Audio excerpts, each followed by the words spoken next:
Don't you sometimes just read a book and your brain just goes like, what? And then doors start opening and just a new line of thought fills in your head and just consume you whole. Yeah, that's exactly how I felt after finishing The Strange Case of Jane O. It is a book that is written in two narratives. First is that of the psychiatrist, and the second is that of a patient. I learned that it is not original real life story, but it is fictional. It doesn't read like that. There's a lot of psychological term, the whole psychological analysis of this woman who comes to a psychiatrist with an issue, like she is going through something, and then it's just an exploration of the tremendous and incredible things that a brain is capable of doing. And oh my god, I loved it. I love anything that explores the, like, the incredibleness of our brain and its capabilities, and how it can just do miracles. That's exactly the type of things I absolutely eat up, and this was one such book. So let me just briefly talk about what it is about. So this book is about a woman, of course, Jane O. She comes to the psychiatrist, Dr. Bird, and she tells him that she is going through something. That is, she have had an hallucination and she had a conversation. She saw someone who she knows is dead, and she had a conversation with that person. That's how it starts. Then we got to know that she's essentially a very lonely person, also a single mother. And from the very beginning of the book, we just know that she has so much more to say. She is not revealing her complete self. Slowly, we got to know that she has a photographic memory. There is a psychological term for that, which I have absolutely forgotten. But yeah, she has a photographic memory and she remembers everything. But what happens is that she had an episode, few hours of her life, in which her memory have been absolutely deleted. She was in her apartment one moment, and then she woke up in a park, and she have no memory whatsoever of what happened to her. So you can imagine, for someone who remembers, say, a very small conversation she had with a barista like 10 years ago, but then she has this gap in her memory that she is not just aware about. This book explores so many things, guys. So many things. I heard to the audiobook. I listened to the audiobook of it, and it was about 8.5 hours. So that means the book must be roughly 250 pages. I don't have the physical copy of the book. So like it must be 250, 300 pages, 350 pages at max. The themes that are being explored in this book, this tiny little book, just blew my mind. I have never read something similar ever in my life, in my 26 years of existence. So it touches upon, obviously, photographic memory. It touches upon hallucination. It touches upon psychosis. It also talks about psychological fugue, which is an absolutely new idea, which I got to know from this book. One fine day, a person just wakes up and completely forgets who they are, and they go on to leave their house. They go on to leave their whole existence behind and go to someplace new and start living a brand new life there, without like absolutely zero memory of their older self. And in some cases, they would randomly, again, something would just snap and they would just wake up and remember about their, say, the past life, and forget the recent years that they have been living a new life in an instant. So there are actual evidences given in the book where it actually happened with multiple people, where some woman just woke up one day and left her home, and 5 years later she was discovered in like thousands of kilometers away from her home, where she have had a completely different life. And it's not just an isolated case. There are so many more cases where people would go on to live a brand new life, and then again one fine day they would snap open, like wake up from a dream, and they would have forgotten the 2, 3, 4, 5 years that they have been living this new life. And that just blew my mind. I thought that was only possible in the movies, but every day is a day of learning that the world is a strange place and human mind is even stranger. Okay, so let me tell you about this, my obsession with psychosis. It sounds weird, but like I have always loved this concept of psychosis where human mind can conjure a completely different alternate reality and we so desperately start believing in it.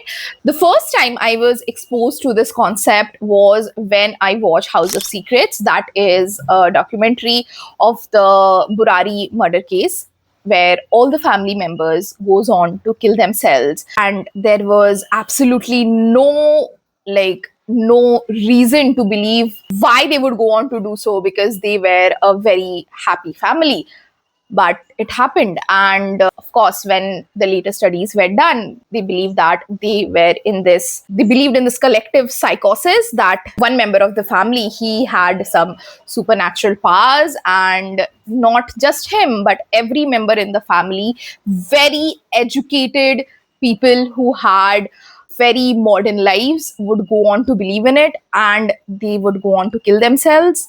Yeah, so that was my introduction to this obsession of understanding what psychosis is. And I would then go on to watch lots and lots of true crime documentaries, and obviously, in serial killers, it's a very pertaining psychological issue that they have this very made up alternate realities in their head, and that somehow helps them to become the horrible person who would go on to kill so many people. Yeah, so that's there. And then also something which would be perfect if you watch in, in correlation of reading this book, is the series of lecture by Robert Spolsky. There is a whole playlist, it's free, it's there on YouTube. I think it exists for more than 10 years, and those videos, just watch them, all right? Because here Robert Spolsky talks about how human brain is designed in a way that your actions are almost not almost, they are like 99.9% pre-decided. So 7 years from now, what you will be doing in a certain situation, that is already there in your head, and you would not react in any other way possible. So the way we say put yourself on someone else's shoes, we can never do that because human brain is not capable of that. And what we do 7 seconds from now, 7 months from now, 7 days from now, 7 years from now, that is kind of pre-decided, and human beings just don't have any say in that. It's just like fate, it's just like pre-decided. It's just crazy, guys, it's just crazy, and I cannot possibly explain it as well as he did because of course he's a Harvard lecturer and I'm just me.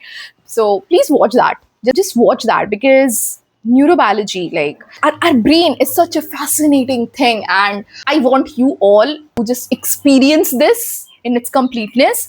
And that is why if you read this book, I would also insist that you go on to watch these video series, because it will just lay the foundation very strong that yes, human brain is capable of doing insane things, okay, almost miraculous things. Something also associated with this, if you like the whole concept of it, what you can watch is this documentation. There is this true crime podcast that's called Desi Crimes, and there is this particular episode that talks about reincarnation. It is not related to this book, but it is related to the concept that there are times when we see something and then we start thinking that this is probably not possible.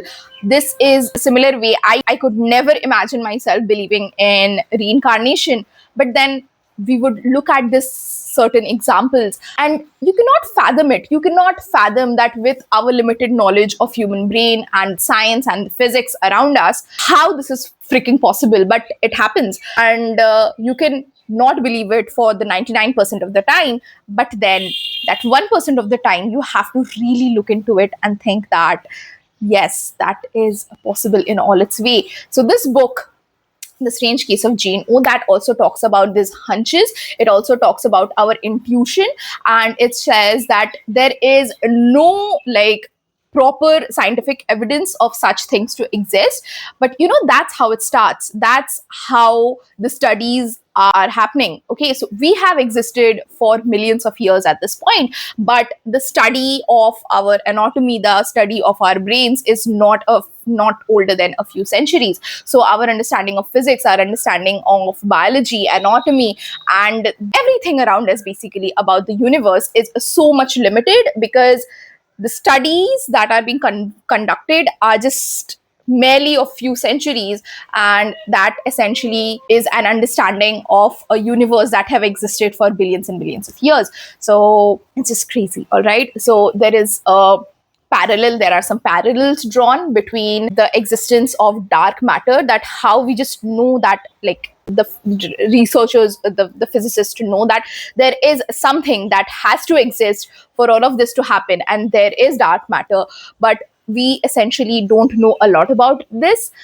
But of course, we have, like, we believe that there will be studies further in the future that will support this claim.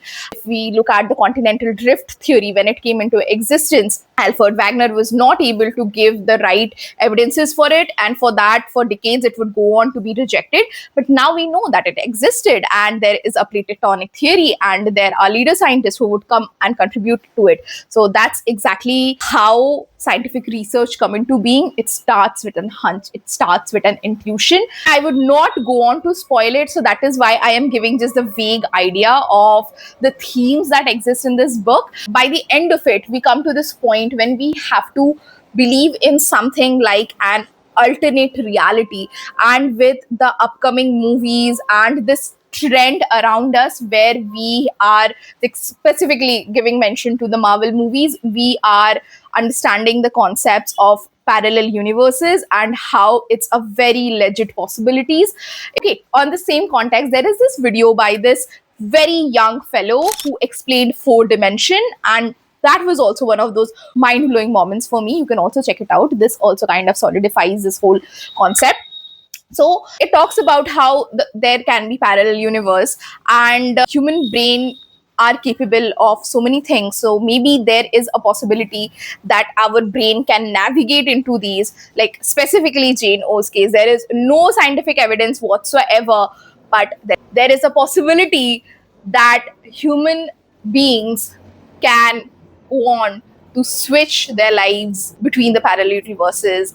And that's crazy. It reads like a documentary of sorts, or like reading from a journal of a psychiatrist. Mic drop moment, guys. The moment I finished this book, it was a mic drop moment. So I insist you, I urge you, please go on and read it, and also maybe watch the things that I mentioned, because human brain is interesting AF. And if you are someone like me, I am sure you are gonna enjoy the content that I mentioned. Yeah, that's all.